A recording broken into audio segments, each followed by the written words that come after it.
This series is all about universes, multiverses, planets, worlds, continents, and cities. We're delving not into specific games, but into the milieu created for them.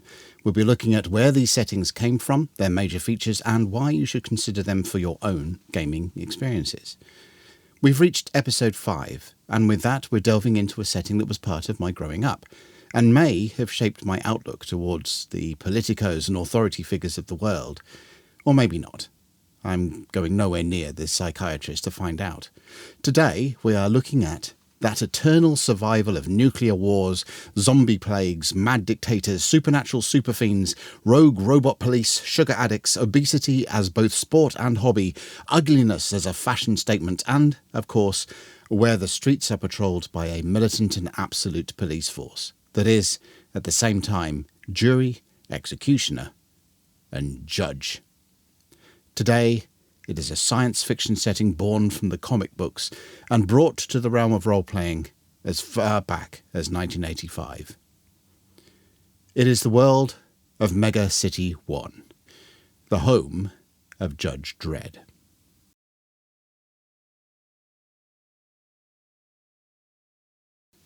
Mega City 1, being the conurbation on the eastern United States seaboard ranging from Boston on the Canadian border in the north and Florida to the south, was first brought to us within the pages of issue 2 of the British comic 2000 AD, dated 5th of March 1977.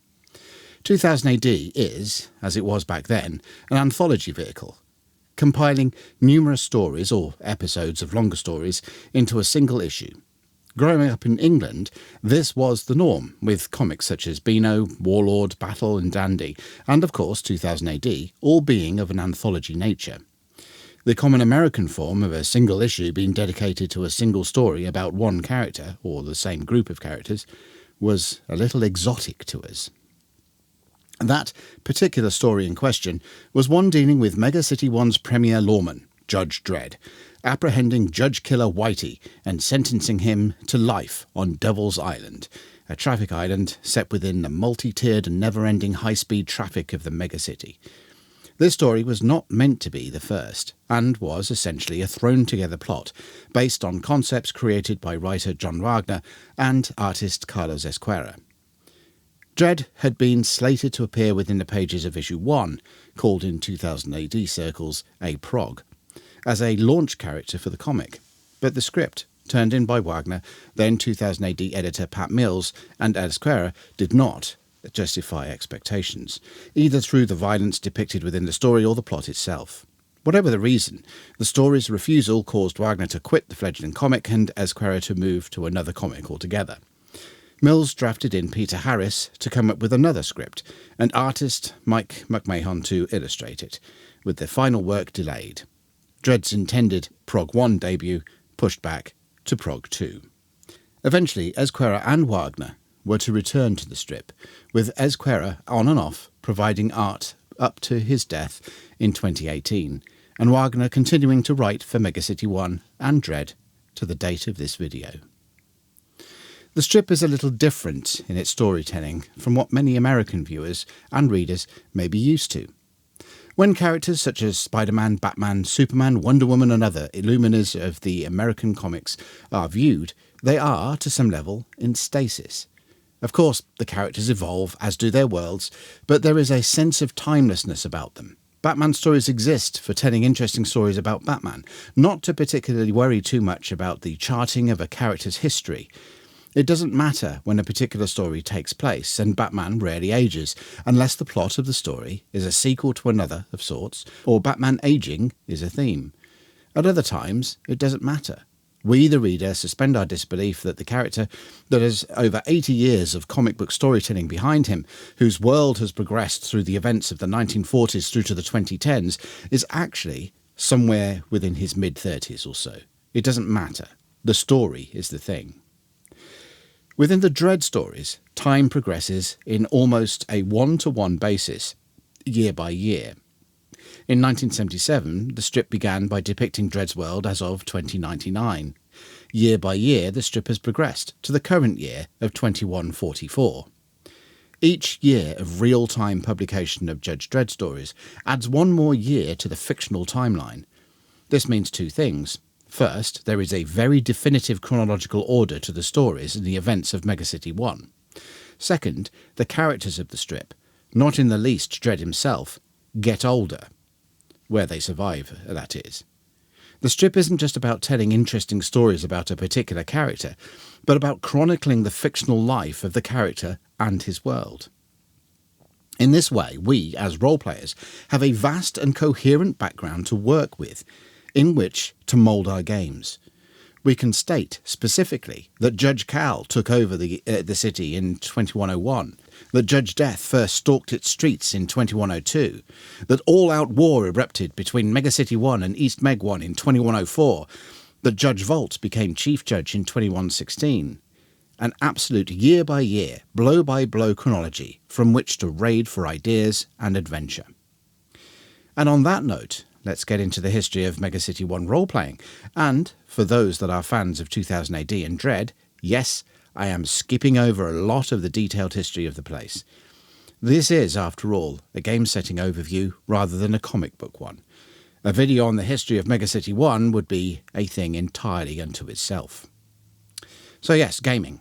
The first role-playing game set within Dredd's world was Judge Dredd, the role-playing game, released in 1985 by Games Workshop, which used a variation on the base rules of Warhammer Fantasy Battle, a set of miniatures wargaming rules that had first been published in 1983.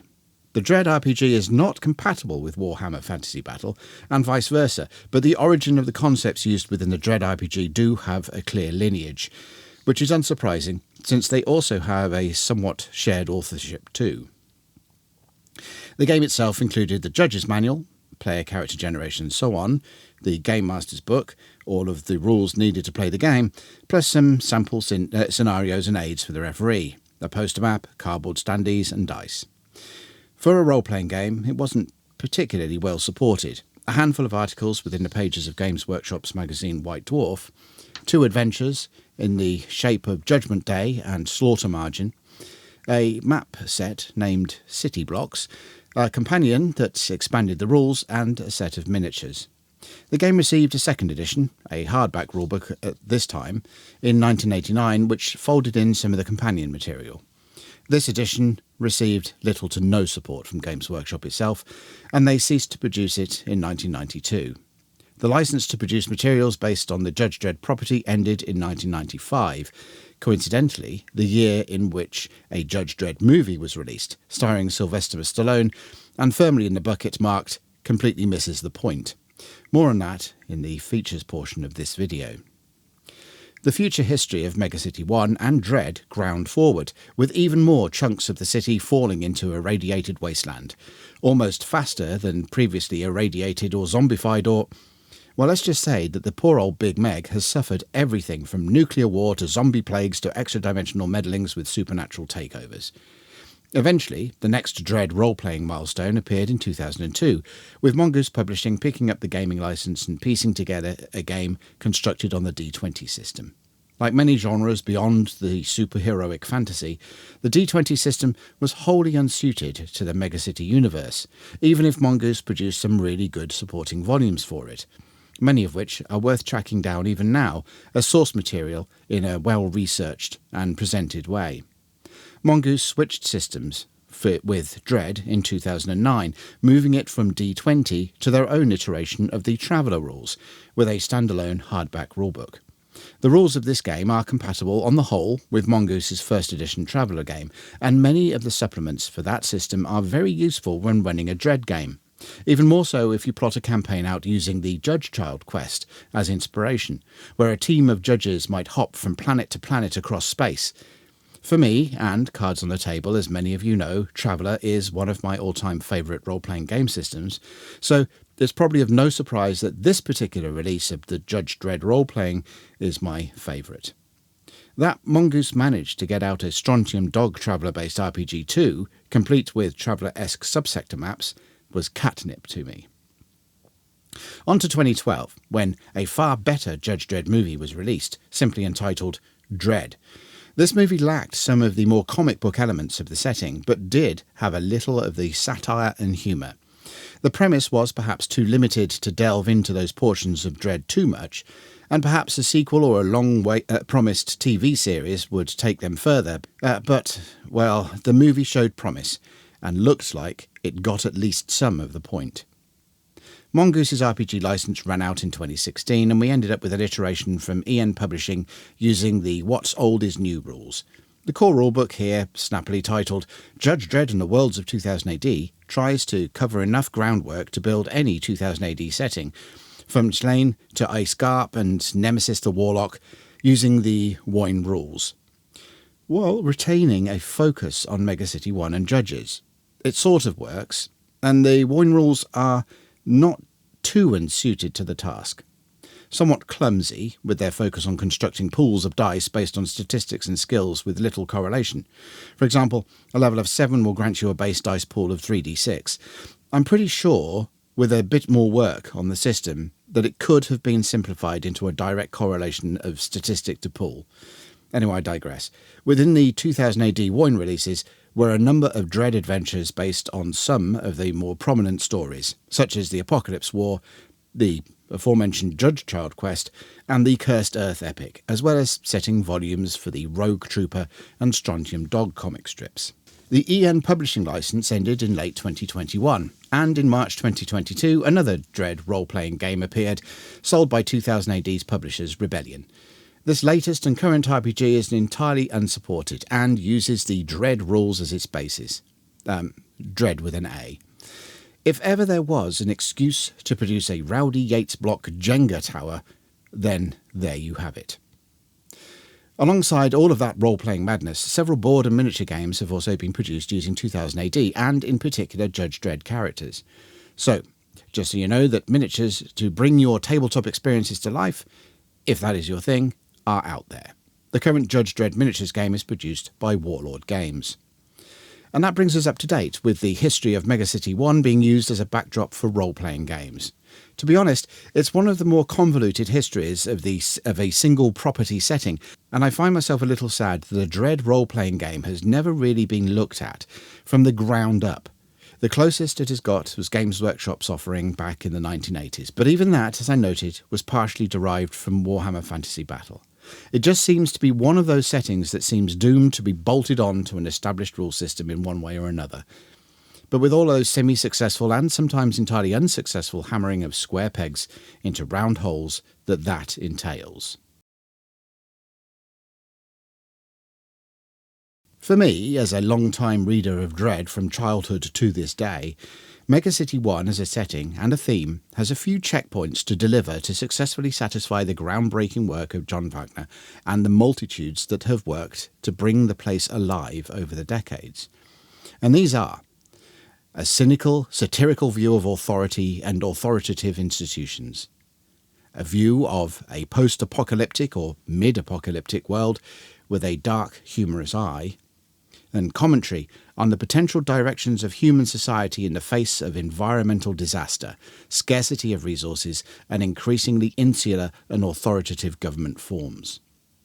Those three pillars are draped over a cyberpunk world full of the outlandish and bizarre turned normal, add dashes of mutants, magic, time travel, space travel, and the supernatural, and you have a setting in which virtually any story can be told. Within the pages of 2000 AD, Megacity 1 has seen traditional cop stories and murder mysteries, military escapades, ghost stories, survivalist stories, space opera stories, alien invasions, and a World War Z before World War Z was a thing. Dinosaurs, knights, robotic and human, terrifying creatures from the depths of the cursed earth, warring fast food corporations, industrial and national espionage. The list of genres and scope for bringing all sorts of madness into your gaming experience extant within the world of the megacities is almost limitless. As for finding your own niches of the world to play with, consider that even with a nearly 50-year history of publication behind it, Dredd's world has never been detailed to any great extent. The boundaries and locations of the megacities and the major geographic locations, sure. But taking Megacity 1 as a primary example in itself, even these shift and change. Very few city blocks, considering how many there must be within the Big Meg, are actually named, or even appear more than once or twice in stories. You effectively have a free rein in developing or destroying whatever parts of the city that you wish in whatever way that suits your needs. You can place any weird idea in the cursed earth and make it work. I mean, even the keep on the Borderlands and its caves of chaos could be used as a location there. Beyond that, there is an aforementioned nearly 50 years of Dredd stories to draw upon for adventure ideas, some of the highlights of which have already been mapped out in game terms. And all that gushing aside, as a world setting, you basically have this. The Third World War has happened. The planet is a mess. Humanity has retreated into massive conurbations, the megacities, in order to protect itself from the irradiated wastelands it has created. Some lucky few have left the planet to colonies established elsewhere within the galaxy, and contact with alien civilizations had led to shared technologies, trade, and occasional dread, especially where the crocodilian clegs are concerned. Within the festering hives of humanity that are the megacities, madness has become normalised as massive unemployment leads citizens to seek ever more bizarre means with which to entertain themselves, some legal, most not. Those that cannot handle the madness break completely, descending into future shock syndrome, FTSE. In order to attempt some level of control over populations, police forces have evolved into fascist government forms. Humanity is at breaking point, and the judges view themselves as the only solution, the duct tape that keeps back the tide of chaos. Most of the time. And out there, somewhere, the skeletal figure of Judge Death stalks, along with other horrors. If the judges don't get you, if you manage to hold back the tide of madness and avoid succumbing to FTSE, then the terrors in the dark might just claim your soul instead. Of course, usually role-playing within the worlds of Dredd has the players taking on the role of judges, a cut above the average citizen, more capable of dealing with the madness. And this is one reason why embracing the dark satirical humour portrayed within its comics is important. Because if you approach the game and the judge's mindset seriously, you have more major issues going on than worrying about whether the cleg that captured your character is going to eat him with or without seasoning. Well, of course, the answer in this section is always going to be defaulting to possibly. But here, that is doubly applicable. I've raved a lot in this video essay about how expansive and flexible the setting is for all manner of genres and playstyles, and that, for many people, will be problematic. Not because they can't necessarily embrace it, but because they don't want to.